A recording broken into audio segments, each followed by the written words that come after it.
Like attackers? Attack in what manner? The ones that are susceptible to corona, what if they decide to like use violence to attack us? To attack those who are not susceptible? Why would they do that? Because if you leave people to die, then you'll become their enemy and you're risking their whole lives.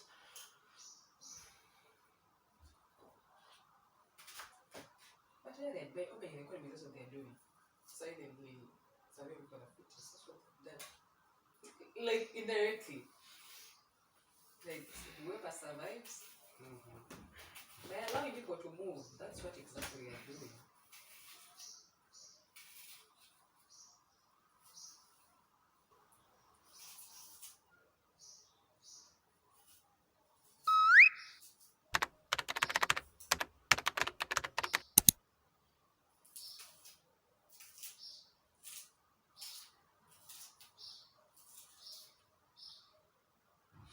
Hello, this is Arthur. Welcome to the Kenrald Experience. Joining us today is Doreen In the kitchen. in the kitchen. This topic is economic independence. Doreen, what's economic independence? Are you seriously?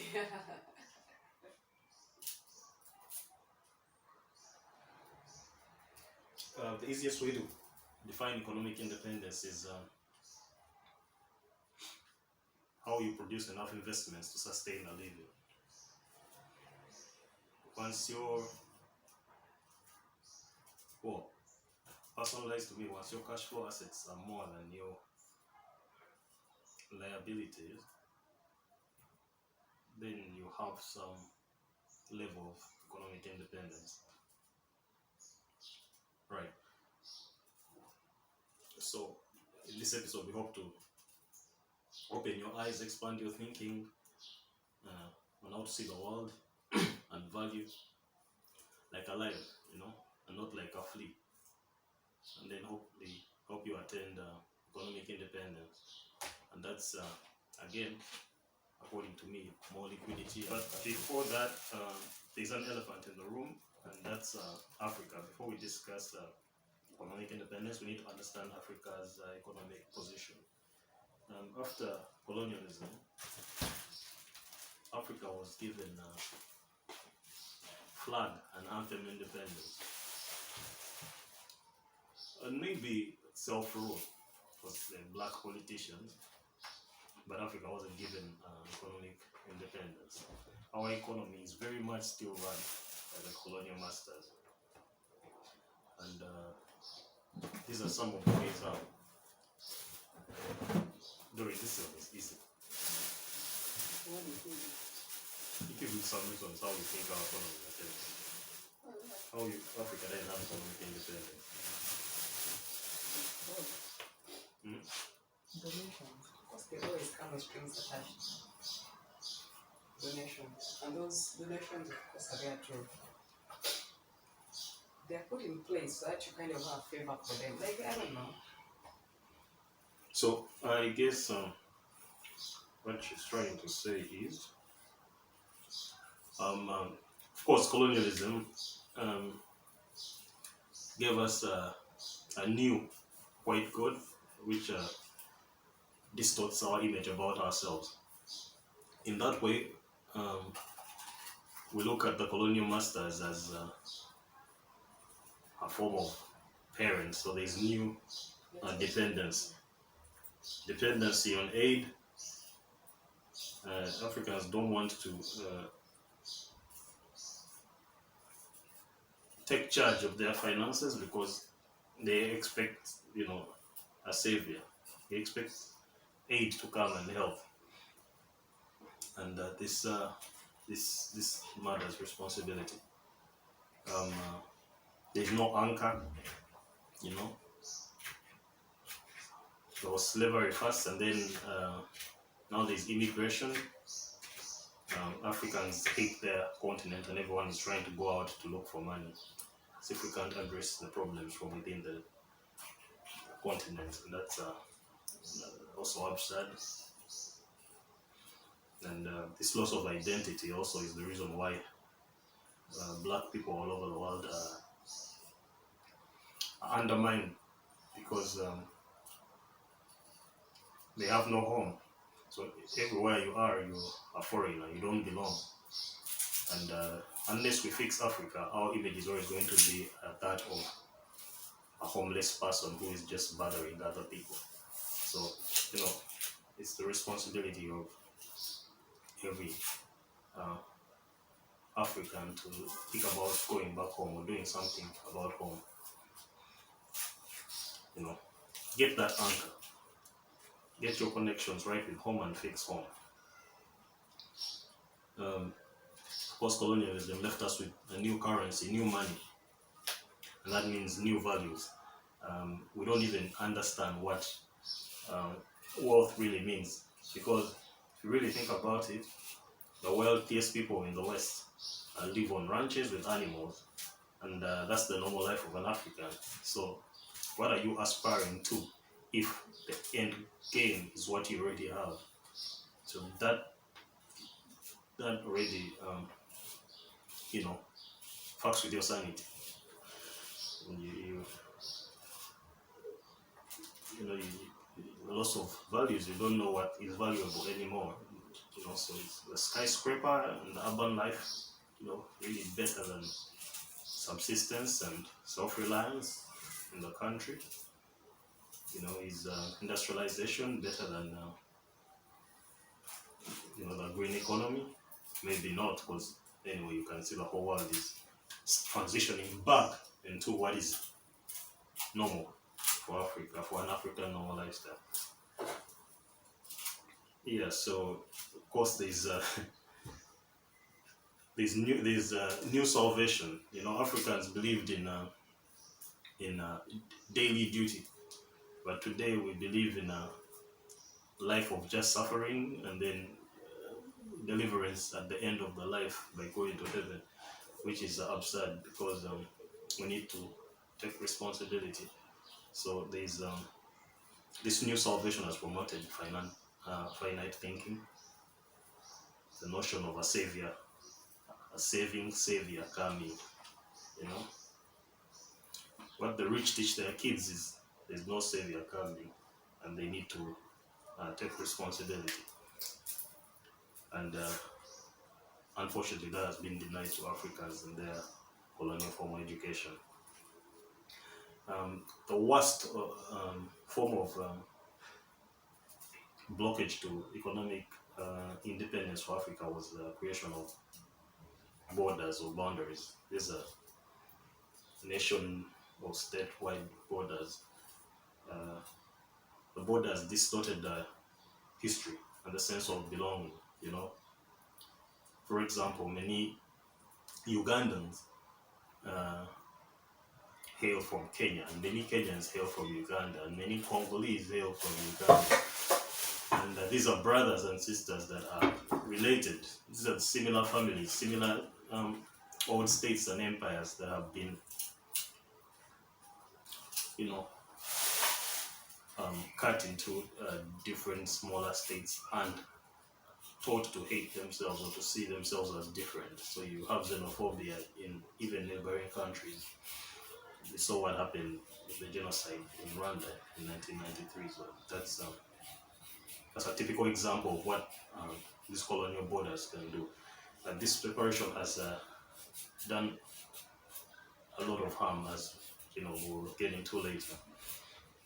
For example, there's now also a new language, because of the borders, and to totally kill the relationship. The colonial masters introduced English, French, Portuguese, the European languages as the official languages. And so this was easy to manipulate the kings to sign treaties and sign away, so many African assets and get into lifetime deals of enslavement with the colonial masters, because they were using a language they didn't understand. Also, English, for example, bars inclusion of all Africans, but not all. For example, Ugandans can speak English. So how are you going to speak for the nation in English? You know, you're just speaking with urban people. You've cut out the entire country. You know, you've cut out 70% of a country that doesn't speak English. So definitely very absurd. So this language also distorts unifying communication, of course. Africa can't have one voice. And because of that, if you look at it in terms of trade, since we're talking economic independence, Africa can't come together and set up a price. For example, Uganda and Kenya are competing against each other on who can send the most coffee to the Western world. And, you know, that lack of togetherness also causes them to not have control on setting a unified price, for example, for that coffee.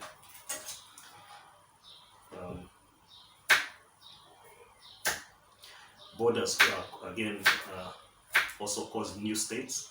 New states are like new countries, so again, that's creating that unnecessary competition. The competition was good for the colonial masters to simulate work,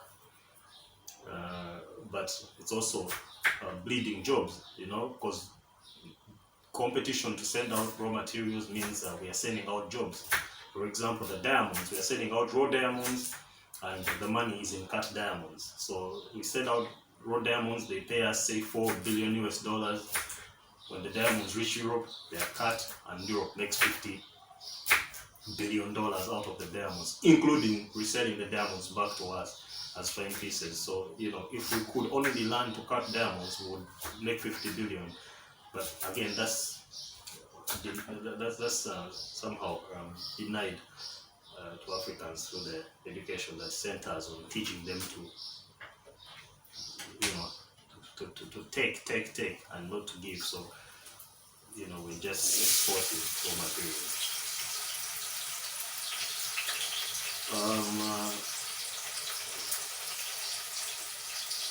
Ignore the sound.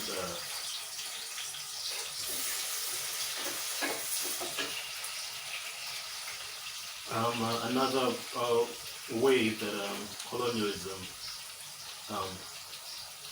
took away economic independence is, of course, a new culture.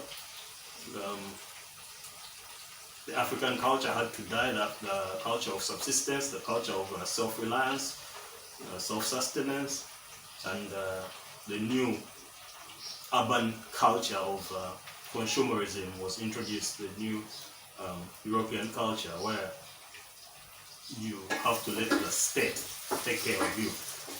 And so you serve the state and hope the state takes care of you. And this dependence took away that initial personal value. So that's why you have poverty in Africa, because Africa is a very fertile place. You can just throw down a seed and tomorrow you will find a tree. But people don't want to work because they are waiting on government to save them. They're waiting on the state, which is that place, that mental evil that has been implanted in Africans, that new culture of dependence. Of course, education is the biggest tool. I already talked about religion. Education is the next biggest tool. Education is just teaching happiness. So they're teaching Africans to be dependent, not be self-reliant, consumerism, you know. The whole mental affliction begins from school, because the hardest people to change mentally in Africa are the educated people, because they're unfortunately they're the ones that are most infected with this happiness. You know, so because the education just teaches distrust and disunity. Education plays a big role in all these factors that I've talked about.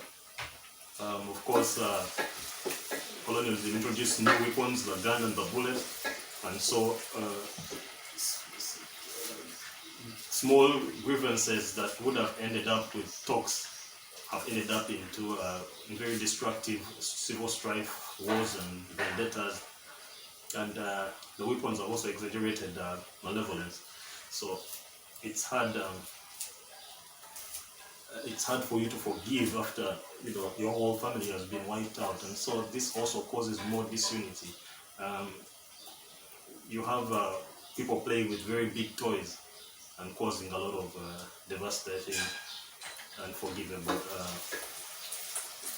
violent acts. Africa needs weapons. We need weapons today because we live in a world of oppression, a world of unnecessary war. So we have to protect ourselves, but we need to manufacture our own weapons and not just depend on buying weapons from the West.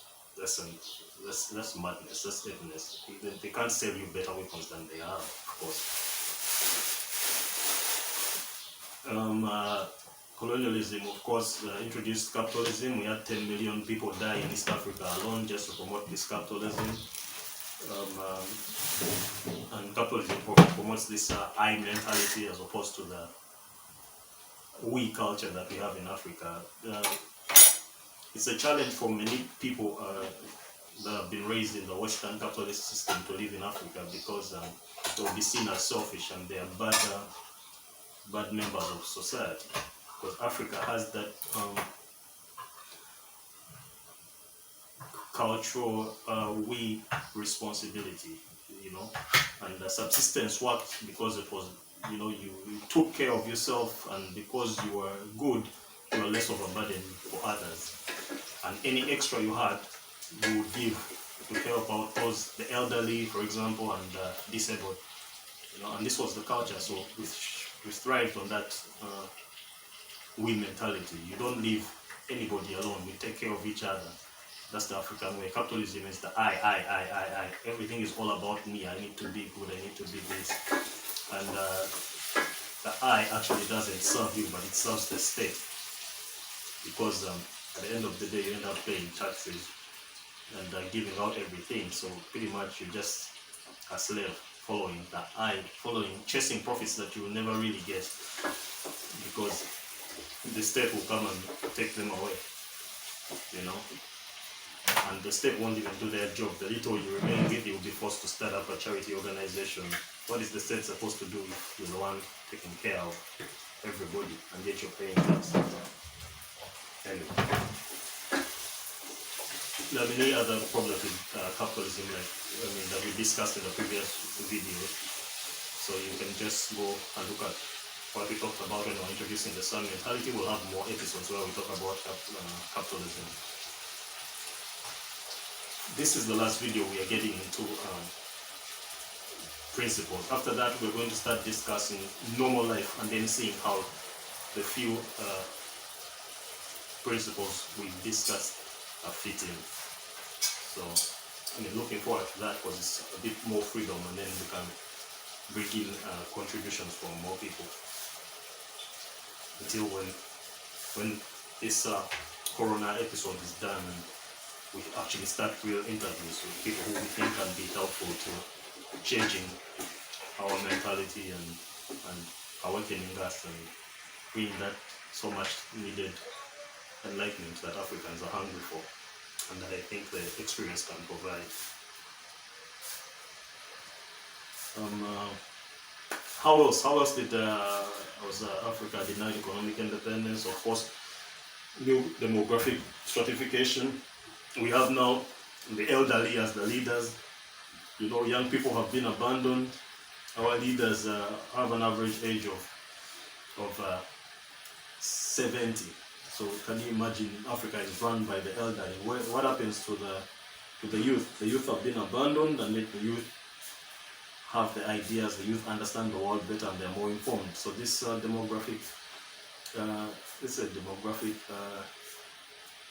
disablement in a way, because the most important people in a society are the young people because they are the future, and the leaders of the society are the youth because they are the strong men, and then the elderly are advisors or teachers. But in Africa, we have it reversed. The elderly are the most important people, and they are infants. they're all infantilized to just make bad decisions, ignore the youth. Disenfranchising of the youth has ignored the future that Africa deserves, or undermined the future that Africa deserves. Yeah, so of course, colonialism introduced the mentality of jobs, commercialization pretty much, and parents are no longer involved in child raising because they're at the job. So the role of raising your children, you've delegated to the state, which just imparts heaviness in the kids. So, no one can be a better teacher for your kids than yourself. But if the state is on raising your kids, it's going to raise the kid to what the state wants. And that's not necessarily, at least for Africa, that's not necessarily the best education that you can give the kid, because you're teaching the kid to just be a slave to the West. So we need to change in a way of take up more involvement in raising our own children. And then, it's a million reasons. The borders created problems in information flow, people flow, so trade is harder. It's crazy how colonialism has disenfranchised African economic independence. So we can get into more of it, but then those are some of the examples. And we need to fix this. The blessing is Corona. Corona has leveled the field. The Western world is fucked. The Western world is the economy will never be the same again. Nothing is going to ever be the same again. This is a good time for Africa to level up. If I believe Corona could be the best thing that has ever happened, for Africa. Corona is the best thing that has ever happened for Africa, because it gives us an opportunity to restart and do things right at a more on more leveled grounds. Money no longer has value, so Africa can switch up and establish a balance. And we should also be careful and not allowed to be used by the Western world as a shield, because they normally use Africa as a shield. We shouldn't be the economy that helps them become better. We should use the opportunity to create our own sort of economy. So this is the time for us to act. So wake up and act. Make use of this opportunity. It's time for Africa to claim our independence. Not tomorrow, now. Claim your independence now. You need to declare economic independence, and get started on building Africa. We need to understand what money is, and if we have to create our own currency, we create our own currency based on our own value, and that's the trust we will sell. And anybody who believes in that trust and is really a friend of Africa should be okay with trading with our money. Otherwise, it's okay. Africa should look at also self-reliance, being able to work without the world. We don't need the West to work. We are the most blessed continent. We don't need anything. You can literally sleep out of the house and you'll be okay, and go and pick up a mango and eat. You don't need anything. So we have all the hubs. You have everything. Africa is the most blessed place on earth. So there's nothing to fear. We need to sit down and act. We'll play with our friends. We'll play with the rest of the world, but we'll have to do that with a fixed house and a fixed mentality. Anyway, before fixing Africa, or the best way to fix Africa is by fixing Africans. You can't fix Africa before fixing yourself, and this is putting the horse before the cart, because everything I've been discussing before, if you say, I'm going to solve African problems before thinking about your own personal finance, it's putting the cart before the horse, and good luck with that. So to do things right, to fix Africa, you fix yourself, and that's why the most important principle in the Kenrald Experience is subsistence, which is self-reliance. First, fix yourself and be less of a problem for the community. I mean, you're one less problem for the community if at least you're responsible enough to fix your problems first. Personal finance. What is personal finance? Based on what we've already discussed, obviously personal finance is how you keep yourself more liquidated versus your personal expenses or liabilities. And I mean, I've discussed to very many intelligent people about personal finance. Like I just said, I also think personal finance, understanding how to manage your personal finance is the best way to help Africa, because that's also subsistence.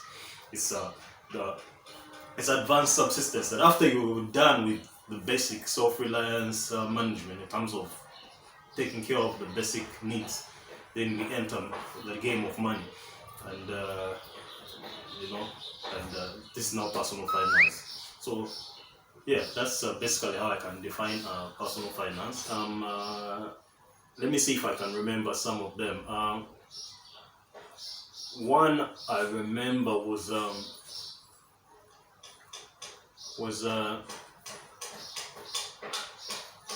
strategically engineering wealth, right? So what does that mean? That means that before you get out there to try to do big things like, say, solve Africa's economic problems, you need to take care of the foundation. And that's why automatically my first requirement of guys who want to follow the philosophy of the Kenrald Experience is subsistence. You need to take care of the basics around you, and that subsistence. Set up a farm, even if everything that comes from the farm is just for yourself, home consumption, so that you're not dependent on other people for survival, so that you have the power in your hands. And then once you that's the first asset you have. And then once you have that, you can get into protecting that asset. And that's where money comes in. Money comes in to protect that asset. How do you reduce from that value to invest into valuing, improving value for other people, and getting in return even more value to grow the value, to grow the value around that. So another thing is that you can't once you're done with the subsistence part, it doesn't end there. You can't really grow anything without starting a business, at least not in this world. And I don't see us going back in a moneyless world. Money is just going to get into maybe crypto, or whatever else will come. Crypto, we've not yet figured out things around cryptocurrency, but there's probably going to be a money after crypto, a sort of new currency after crypto that will be the actual right currency that is based on real personal value.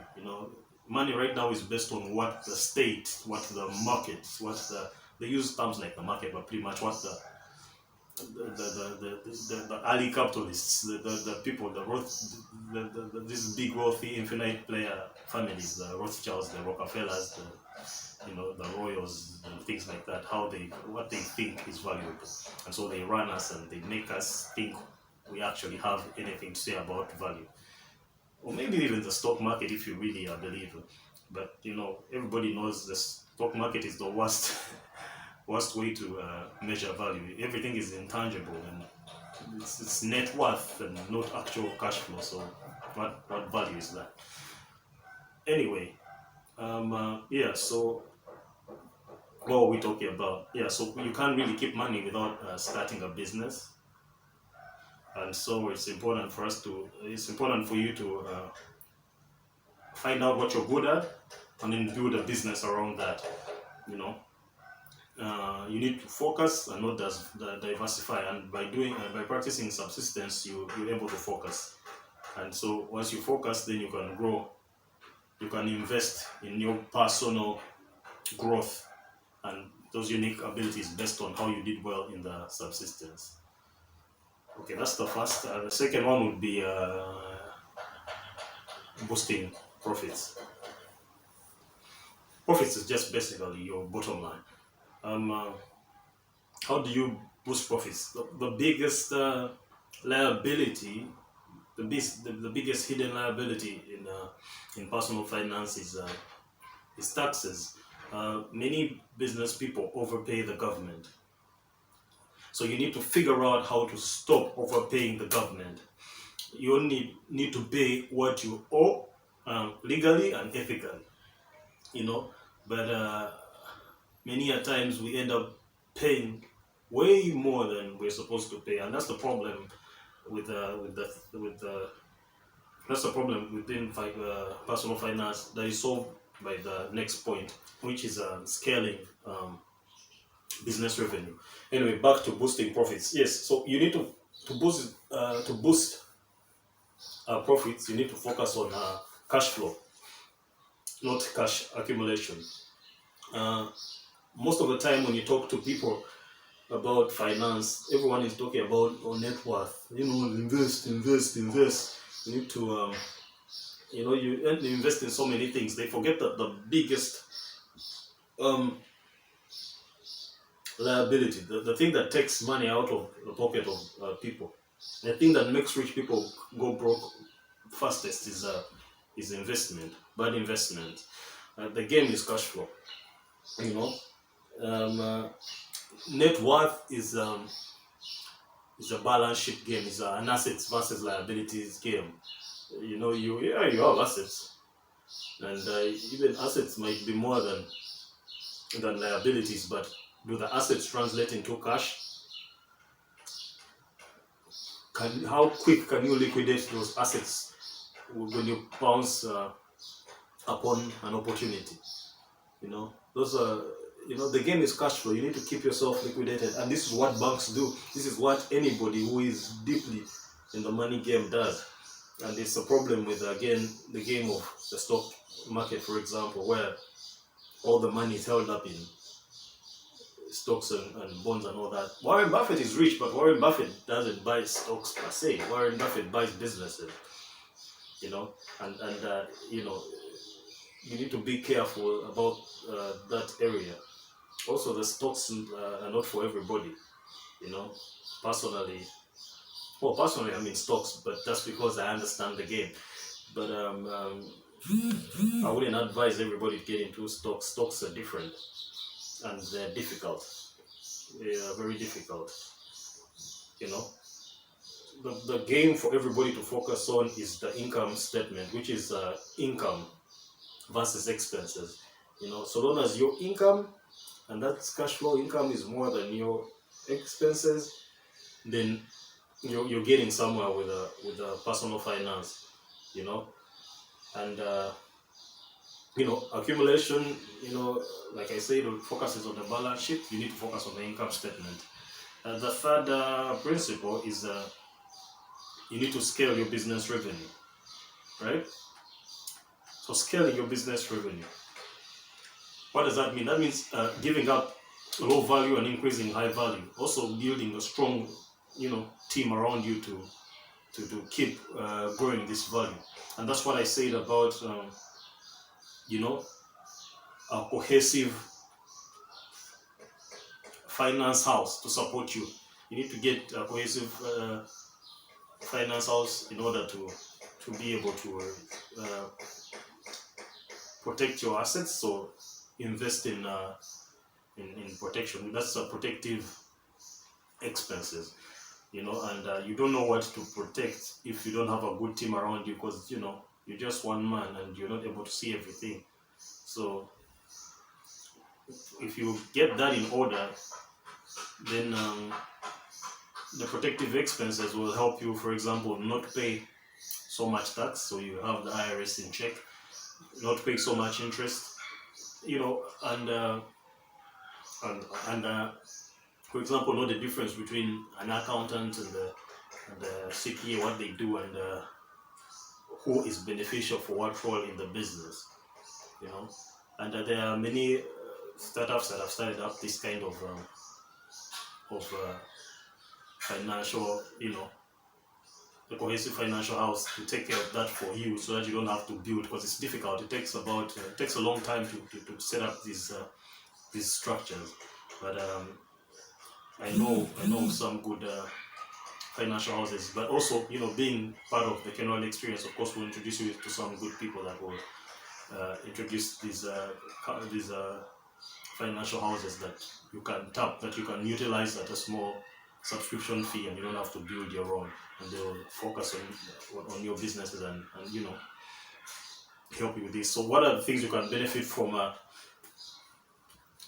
scaling a business revenue, or from a cohesive through a cohesive financial house? It will help you see what you're missing. The house will help you see what you're missing, and so if you see what you're missing, you're able to fix that as well, and you're not caught off guard with anything. It will also help you manage liabilities. You know, liabilities is, of course, definitely, if you have money, the only way it's going to go down is if you spend it. So managing liabilities is very important, and you know, we need to figure out how to manage liabilities. It will help us to make better protective expenses while reducing the destructive expenses. You know, everybody knows what destructive expenses are. You know, part of that is just aimless, you know, frivolous fun, having so much fun, and you know, getting high on your own supply, you know, eating everything. Excuse me. So yeah, that's one thing that a good financial house will help you do. Then, of course, the fundamental reason, and actually the only way to scale is through accelerating cash flow from assets. It's very important to accelerate cash flow from assets, and your assets need to be able to translate into cash flow. If your assets, you know, don't translate into cash flow, if your assets don't bring income, then they are dead. You know, and there's nothing as bad as a lazy asset, and that's the difficult stuff. You know, thing about, for example, real estate. Real estate is a good game, but you need to be careful to make sure that, you know, your investments, your real estate investments, liquidate easily. You know, very, very, very important. The game is cash flow, like I already said. The fourth principle is again that, because I felt like I needed to give also that principle, that what we just talked about previously, that its own role as a principle. That's turn non-cash flow assets into cash flows. The most difficult thing is to get rid of non-cash flow assets, because no one wants them. So you invested in these things that you thought would be valuable and would keep money for you, all that talk. And then it comes time to sell that property, and no one is willing to buy it or to give you the money that you even think it deserves, because you know what, you know, the game is cash, and you know, so you need the money, but you just have assets and nothing, and that's the problem. That's why rich people go broke, because they don't have cash flow. They don't have cash. They have assets, but they don't have cash. You know, and so the money game, and that's why I told you subsistence is very important, because subsistence already gives you the wealth. And so after that, when you enter into protective assets, that's the money game. You kind of already have that in check, one way or another. So think cash flow first, then accumulation later, and that's, like I say, that's what banks do. Also, you need to cut ties with lazy, dishonest people, and build a network with, you know, financially smart people. You know, the Kenrald Experience is a way for you to network with these smart people, because we'll be interviewing them. But you know, you need to establish a network of friends that really understand finance and can help you. You know, because life is too short to waste it not doing that. And then finally, make life count. There is no good life without some gains. So you also need to establish a way to enjoy your money. You know, the game is cash flow, and it's the most unfair, advantage in finance. You know, automatically save, deliberately invest. So long as you keep yourself liquidated, you're always at a better advantage than anybody else. Okay, so make life count. That means pay yourself first and stay in cash. Stay in cash, stay in cash, stay in cash. Keep yourself liquidated so that you can pounce on deals and opportunities when they manifest. You know, very, very, very important. Which takes us to the final and the biggest prerequisite with managing personal finance, and that's understanding money. But I think we'll do that next time. Before we do that, please, if you haven't subscribed. Okay, guys, so to master personal finance, I started with the 5 principles of Garrett Gunderson. I met, I didn't meet, but I've been following Garrett from Joe Polish's Genius Network, as I already mentioned, and his principles, like I already said, strategically engineering wealth, boosting profits, scaling business revenue, turning non-cash flow assets into cash flow assets, and finally making life count. We're now getting into understanding money. Yeah, so understanding money. What is money? Money is a receipt. Money is a representation of value. What does that mean? That means that what is important is not the money per se, but the value. Because so long as you have value, all you need is a receipt. Any document that represents your value is money. So to have money, you need to have value. So long as you have value, you have money. You just need to write a receipt for that value. These are the basic principles around what money should be. Now, fiat money has gotten things fucked up, but the true value of money is, money per se is just a paper that represents value. So what is important here? What is important here then becomes what's the easiest way to create value? And the easiest way to create value is the self, and that's why one of the most important principles of the Kenrald Experience is subsistence. Because subsistence is personal value creation. It's the first step of personal value creation. Then it gets more. You have to educate yourself, of course, to create that unique mental capital. You have to invest in yourself. You have to build that financial foundation that then lets you, that you can capitalize on and grow, a business or an empire around. And so, once you have that personal capital, then you can use business to bridge how you leverage on that personal capital to get some other value, some extra value from other people. For example, how you sell yourself, your products or whatever, to other people in return for something that you might not have that might be valuable to you. And that's when the exchange part of money comes in. And basically that's money, if I really think about it. So it doesn't make money, not money to make money, value to make money. And to have money, you need value. Good businessmen at least don't take as much risk as is sold in self-help books and the media and all that epness around you, because risk is a chance of loss. Risking is exposing yourself to loss. So no sane person would put themselves in a situation of loss.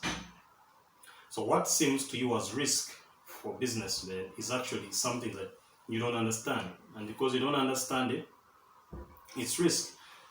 But you don't understand it, but the entrepreneur sees it in different eyes. What you see as the risk that the entrepreneur saw, and what some entrepreneurs will come out and say, oh, I risk this way, is actually an opportunity. And that's the whole mentality that we're trying to imbue in people, so that you start seeing things in the eyes of a lion, in the and you're able to see value in situations that would appear risky to other people. Yeah, so don't buy that BS that oh, you need to risk. No, don't risk. Don't risk. Investigate, do your research about ideas before you put your money into that.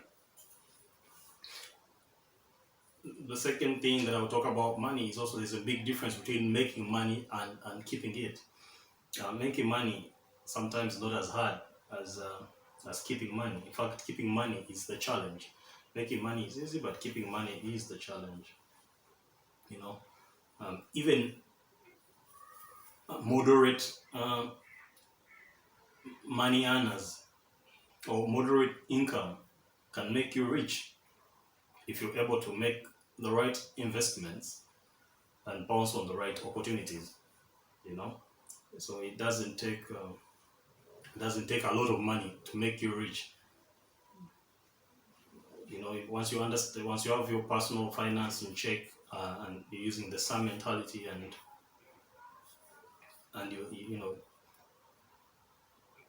and you're making the right investments, and you've protected your liabilities, then you've established a cohesive financial house to keep you in order, keep everything in order, and you're not overpaying, and you're following some of all these principles that we've been talking about, then definitely you will be able to become richer.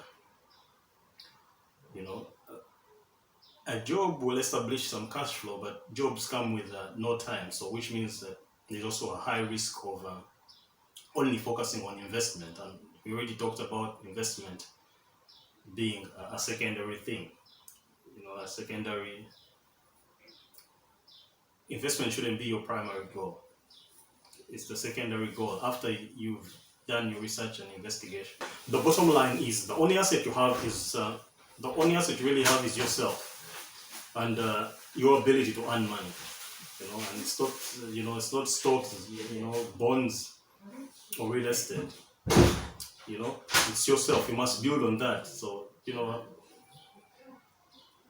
that's why people who they say, take away all the money from a rich man and put him somewhere else and they will become rich again.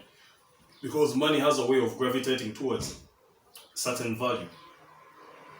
And if a person is valuable genuinely, he's going to be rich, whether however way you want it. And that's why hierarchies are natural. That's why hierarchies are natural, because a certain DNA of value will have money gravitate towards it in all circumstances, in all areas. So we must build on that. We must build on whatever that DNA of value is good to us. I think about it this way. You have to think about not just passion, because many people are passionate about things, but they don't make money, in those passionate areas. So it's not just about an area you're passionate about. It's a place you're inclined to be good at.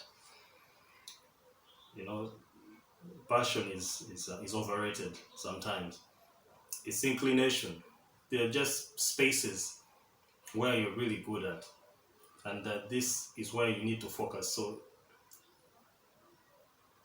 the good thing is that most of the time these spaces that you're inclined to be good at are close to your passion, because your inclination is relative to something that you obsess about. But just because you're obsessed about something does not necessarily mean that that thing is your passion. So what does all this mean? This means to stay in cash, not to stay invested. Staying in cash is you're able to buy. You're able to, anytime you're liquidated, you're able to pounce on opportunities, you're able to, you're able to buy. But when you stay invested, you're burnt, you have nothing, you have no money, so you need to sell, you need to liquidate any asset in order to buy. But liquidating assets is not difficult, most especially if you've been sitting on dead or lazy assets. And that's the real big challenge with staying invested. So stay in cash, not invested. You need cash flow, and cash flow comes from work. That's why again we advocate for subsistence. So subsistence is that whole thing: setting up a business, setting up something that is basic, that provides your basics, so that you're not dependent, and then through that understanding what you're good at, and then building a business around that. That's subsistence. Subsistence is more than what formal education makes it seem like, some crude, naturalistic life that has no consideration for money.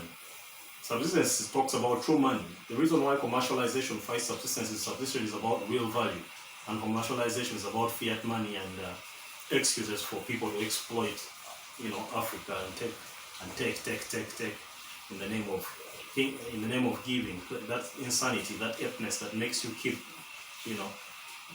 being dependent and forgetting about building yourself. But true subsistence, it has the monetary effect. If you're talking about what money really means, which is value, true subsistence makes you valuable. And if you have, say, an acre of land and you're growing food for yourself, definitely you're going to grow more food than you personally or your family needs.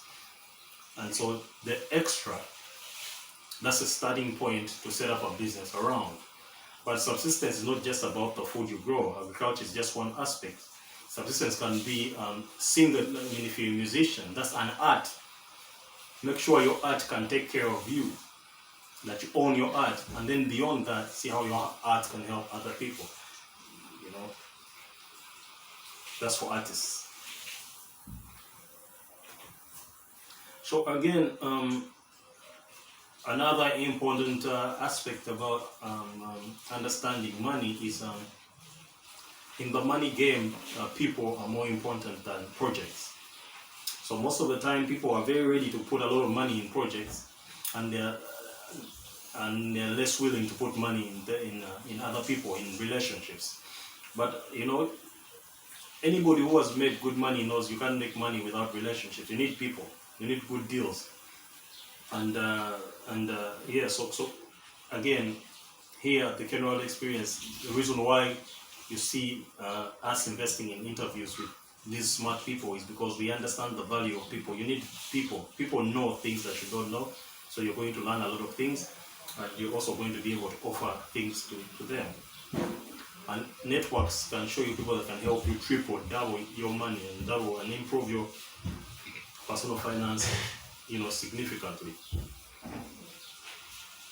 So investing in people is definitely more important than investing in projects. Place yourself in groups of people that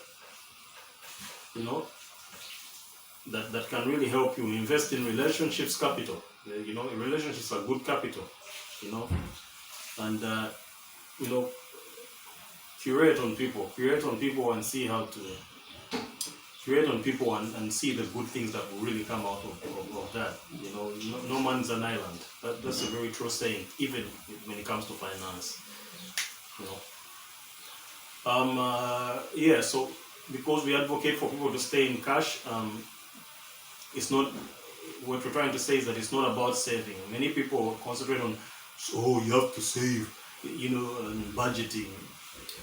That's nonsense, and then that ends up into saying that frustration, and make you say that, okay, so long as I'm making money, I'll be good. It's not about saving. It's about giving. Budgeting, cutting back, just harms you. You have to live within your means by expanding the means.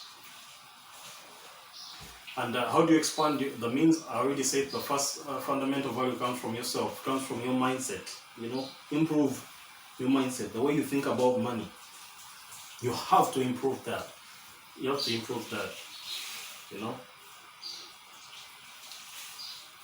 If you don't improve, I'll give you a scenario. Many people are, like in the corporate world, are stuck in patching bad investments.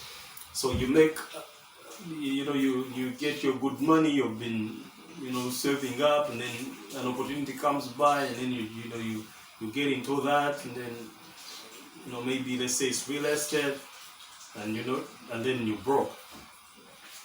Because real estate is unless done well, can be a very lazy investment, most especially in Africa, where people think that just because I bought land and a house, then in a way I have value, or I'm liquidated.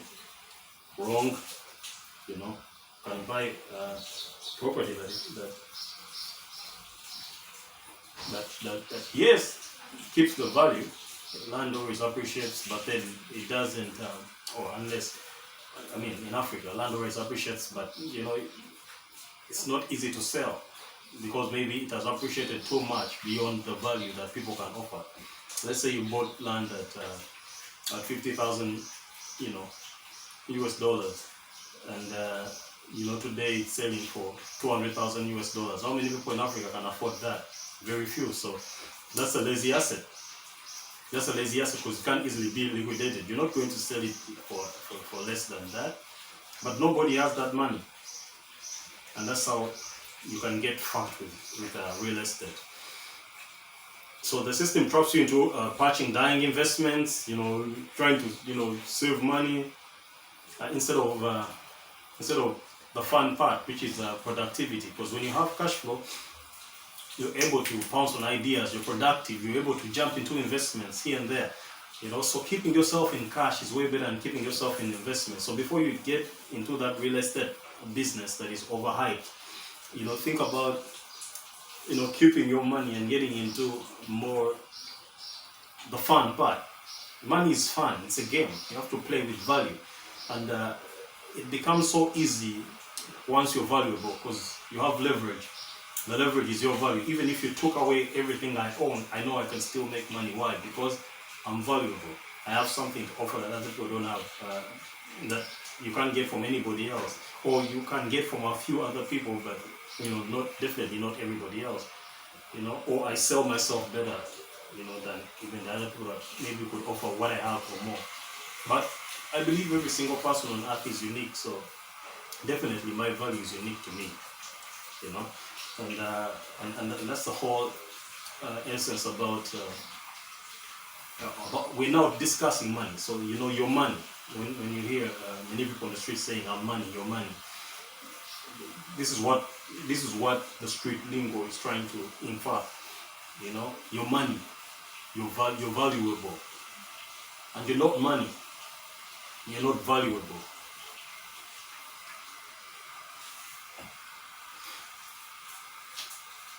It's very difficult to get out of bad investments, and these bad investments, unfortunately, is the education that they are teaching many economists in Africa. They're not teaching you about staying in cash, about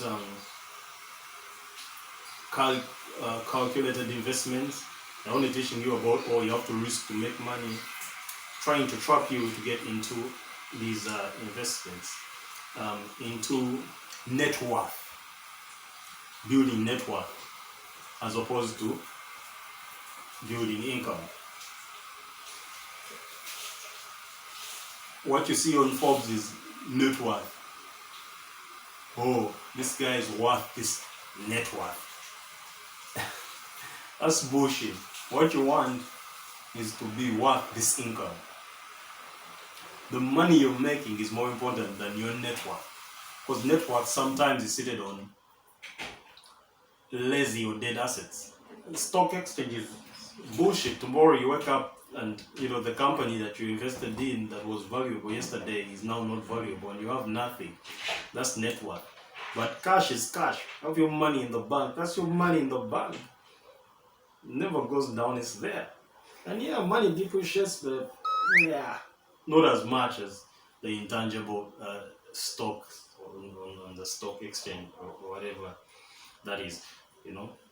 And anyway, even deeper, money shouldn't be your primary reason for doing or not doing things, To be free is to be subsistence, and then money becomes a game. And once, if your life is dependent on the money, if you can't make anything in your life happen because you're locked to on the monetary impact of that, then you're a slave because you have no bargain. If you have no bargain, then you're a slave. Money is a game. Subsistence helps you to be set, and then you start playing the money game. But even if they took away all the money you have, you're free. Subsistence people are not affected by corona because they have food, they have everything they need.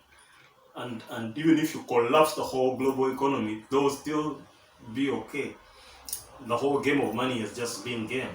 And they still have their personal value. As soon as things are fixed, they can pick up and all the money will gravitate towards them.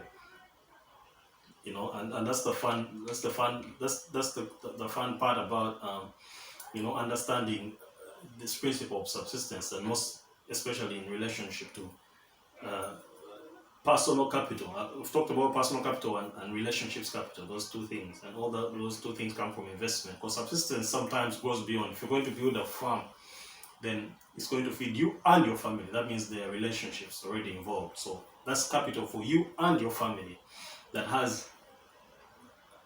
is not locked, that is not locked to anybody else. The terms are yours. You set the terms and you build your value. You improve yourself. You invest in yourself when you buy that piece of land and focus on making sure you have your herbs, you have your food, you have your house. Some of these things are hard in the very capitalistic world, like in the US, but because you guys, your lives are just fucked. You have nothing. You have those wretched, apartments and things like that. But in Africa, it's a different story. Africans are rich. They just have to understand the value they have. Many Africans have land, and this urbanization is what drags Africans to the city and makes Africans stop working and things like that. But Africans actually have land, and if we focused on what is important, most especially in a subsistent way, Africans have been lazy to commercialize because, to get into agriculture, because agriculture is sold through education and through this new culture as you need to grow something to sell it. No, grow something to be okay. Keep your land to be okay. Take care of the people you love.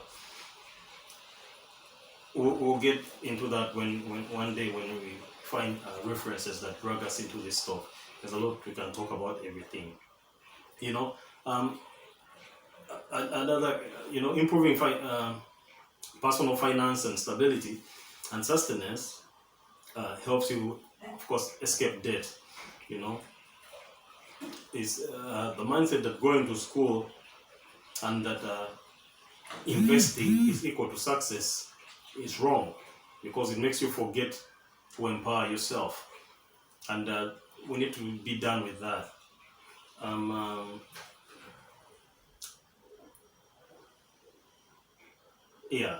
School is not criteria for success per se, but you would know that. But education is criteria for success. School is not criteria for success. Education is criteria for success.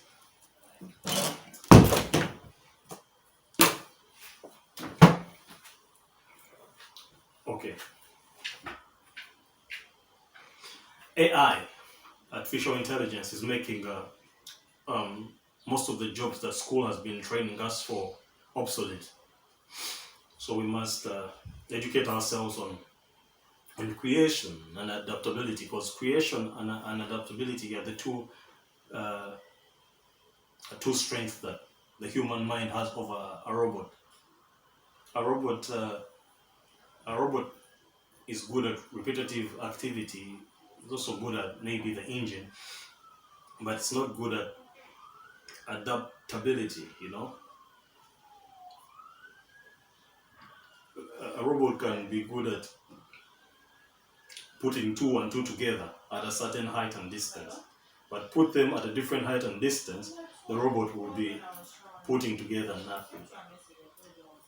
A human being will be able to connect the dots and put that together. That's adaptability. And also creativity. A human being is able to make those decisions. And there shouldn't be fear for artificial intelligence, because the human mind will always be supreme. And machines are only going to help us think better and think about more important things, because some of the things that are not important will be taken care of. The world has been at this stage before, and Africa, for example, had been very civilized beyond machine. We went through it all, put up the pyramids, and then went back to living normally, because we understood that there is no value in many things that we thought would be important before. We just destroyed the world and led to the. I have some notes here that I wanted to share. For example, today in the U.S., only 2% of the economy is agriculture based. In the 1800s, it was 80%, and that's just what industry has done. That transition from the 1800s to today, turning the economy from 80% agricultural basis to 2% is nothing. Today, with AI, it's a million times faster. So the economy that you see today, as soon as the AI reaches a certain level, is going to drastically change, like a million times faster. So Africa should think about adaptability, adapting to the new, to the future, and that's why the infinite mentality is important, because it gets you to think 100 years ahead. 100 years, we're not going to be using the same technologies we use today. We're not going to be living the same life we live today. So it's useless to keep teaching the children who are our future obsolete technology or obsolete lives and lifestyles and livelihood. We need to teach them the future. We need to teach them a world of AI. And so we need to take charge of our education system and make it flexible to adapt to the future very easily. Up to today, Africans are still being taught colonial education. That's absurd.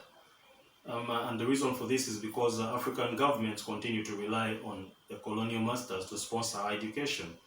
By now, Africa should be in charge of sponsoring their education. We shouldn't depend on aid to sponsor our education. We shouldn't depend on the UN structural adjustments to determine what our syllabuses are. Africa has unique problems to Africa, and so our education needs to reflect that. We need to be addressing African problems with our education, not colonial problems. Yeah, so this investment in human cognition and consciousness is our edge over machines. Africa needs to put themselves in a position to beat AI. And there's no place on earth that is more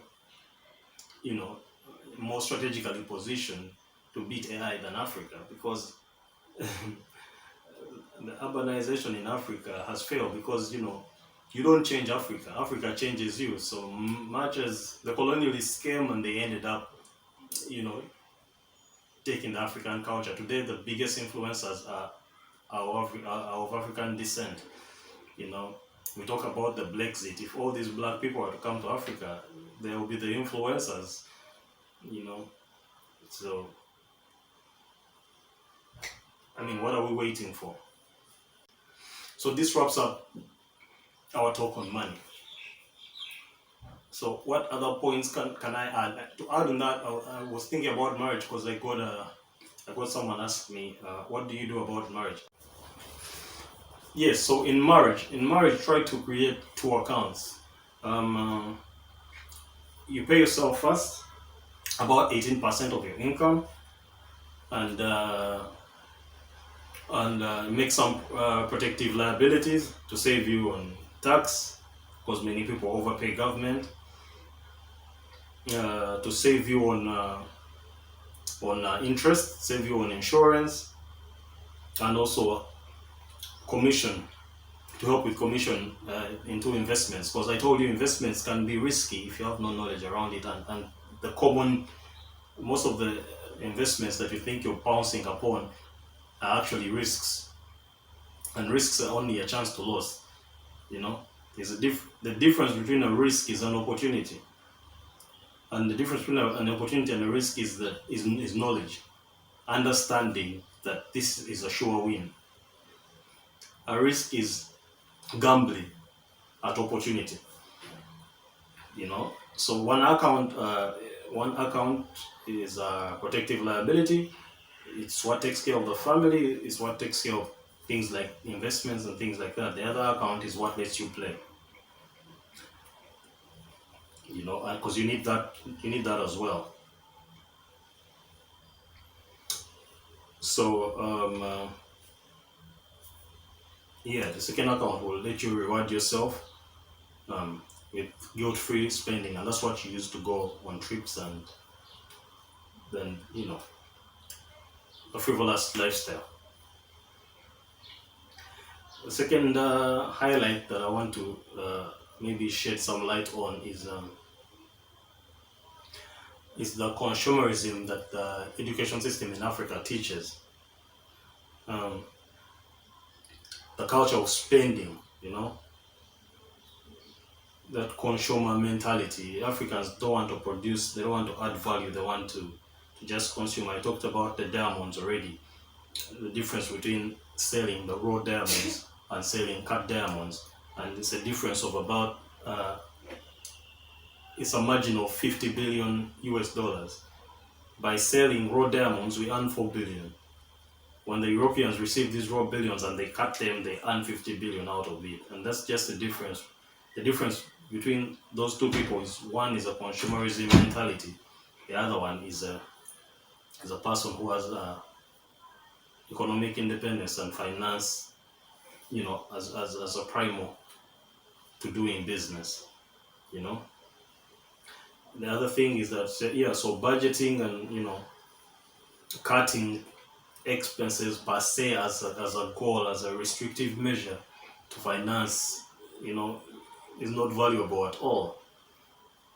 You need to focus on value creation, you know, building substantial value, expanding means to be valuable. That's through yourself, and focusing on more production than reduction. Consumerism is consuming, so you're reducing. Production is creating, like I already said, give, as opposed to taking. And giving doesn't mean giving out raw materials. It means, improving products and giving out the final tertiary product that that is the most value. And for you to be able to give that finished good, you have to not be dependent on the money. And that's why subsistence is also important. Because once you're self-reliant, then it's a game. You're trading. You're now dealing with helping out the world. So you're giving them the best. You're not giving them your heart and soul and waiting for them to give you food. No. Take care of your basics. Africa is not a charity case, and we shouldn't sell ourselves as such. To keep wealthy infinitely, you need a kind of family constitution and purpose. So I urge each and every one of you guys to get out there and set up some rules and say, okay, we are creating this value, we are creating this money, but how do we keep it in the family over time, and how do we keep growing it?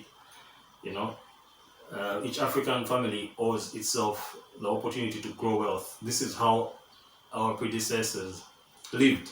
And that's why even up to today, you still have a piece of land because they were able to keep the wealth. You know, you're heirs to this wealth, but you're now selling it to the white man. That's absurd. So you need a family constitution that keeps money, an infinite purpose of existence as your family, as your name, you know.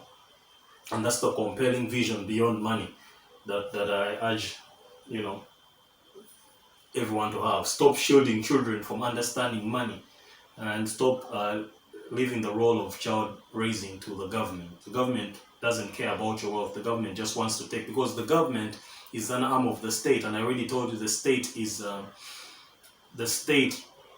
only cares about interests of the colonial master. The colonialists left the state as their way to manage, and they left the king's rifles, the army, with the guns, the king's guns. The king is the colonial king, to protect the constitution that protects the values of the state, not the people, the state.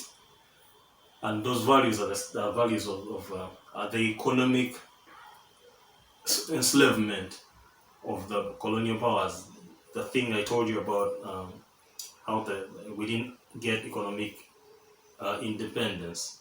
The state was left to make sure that, you know, the colonial powers still had control over our economies. So, and those are things to look into and see how to fix. Yeah, so to keep ourselves infinitely wealthy, we need a purpose and a constitution in each and every family to see how we can leverage on our values, all of us, invest in them and then leverage on them to grow empires, so that each African name is an empire and it grows infinitely, you know, 100, 1,000 years, the same family, the same wealth kept growing, you know, and not getting into destructive liabilities, you know. And this begins by, of course, fixing the school, the education system, to teach, you know, but, you know, the best way to fix the education system is, you know, thinking about homeschooling as more important than, you know, than the system, because the system will never change. Sometimes it's going to be hard to fight the system, but for the new generation, you know, teach your kids about true finance. Yeah, you know, if you want, you can take them to school, but we don't need that anymore. The world has changed. The world is faster than the system. You don't, they don't really need that. They don't really need that. They need education, but they don't need that formal schooling per se. But anyway, strike a balance between the two, you know, and see how to instill these important philosophies of finance in the kids to be able to grow your wealth beyond. Because, you know, you work hard for this money, but then we are mortal, and we are susceptible to death. If there is no any other meaning in life, one of the natural meanings of life is that life is suffering, and we do whatever we do to see how we can minimize suffering for ourselves and for others, you know. And that's one sole purpose of why you were born. If you're trying to find meaning in life, it's the responsibility that comes with existence. That, you know, if you said, oh, everybody's gonna die and so life is fucked, then, you know, you might as well not have been born. You're useless. You know, to be useful is to say, yes, well, everybody's going to die. You know, to live is to contend with that suffering. But, you know, so long as I live, I'm going to be responsible. I'm going to be useful to myself and then to others. And that's the beginning of finding meaning and purpose in life. You know, finally, you know, I've been receiving a lot of feedback from the Americans, the Americans, and mostly the Black Americans, but also other people that felt left out. The Kenrald Experience is not a racist experience. We welcome everybody. We welcome friends of Africa. America has a peculiar relationship with Africa. America is an equivalent of Africa's baby daddy, because America was built on the blood and sweat of African slaves. And whether you like it or not, it's a fact.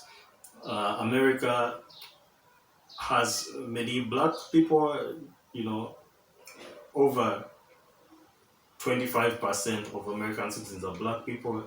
That's a very big portion. And so America is in a forced marriage or in a marriage with Africa, whether they want it or not. And they need to pay this child support. They need to pay this child support. That's why when the Americans, the black Americans are talking about Brexit, they're talking about doing for them the same thing they did for the Jews, um, which is money. But a way America can help out is also to drive investment in Africa.